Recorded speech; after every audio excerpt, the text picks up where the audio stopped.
been 2 weeks now that my Kiwi Crossing IPA has been fermenting in the fermentation pail, and the next step will be to transfer the beer into a secondary fermentation unit, which is going to be this glass carboy, and that too then will ferment for 2 additional weeks.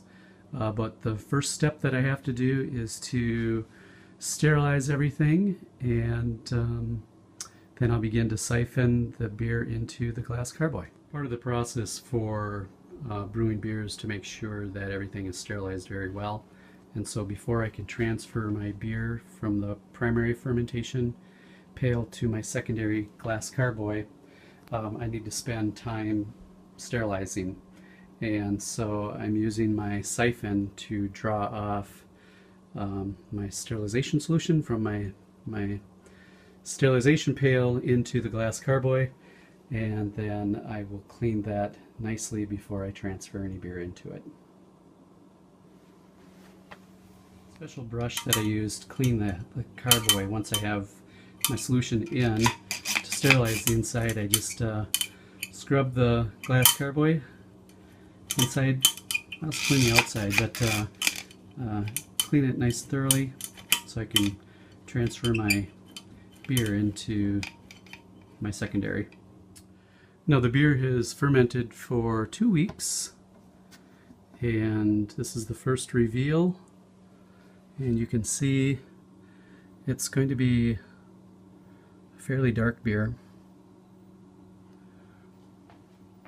And now I'm going to siphon this from the fermentation pail into my secondary fermentation unit, the glass carboy, and that will sit for 2 more weeks.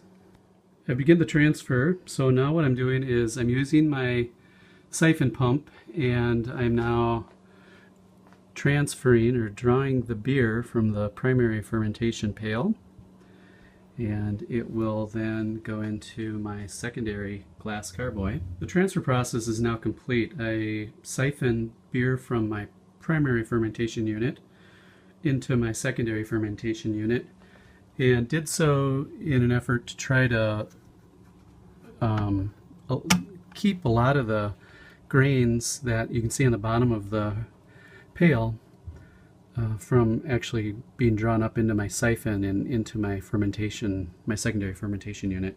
That just makes it for a cleaner beer, although it doesn't harm anything. It's actual nutrients and it's good for you, but I like my beer very clean and clear. Now this is the final part of the process where I've transferred the beer in from my primary fermentation pail into my secondary glass carboy, and I have it sealed with an airlock, and this will sit for about 2 more weeks. Each beer has its own time, if you will. For this Kiwi Crossing IPA, it's suggested that 2 additional weeks in the glass carboy is enough time.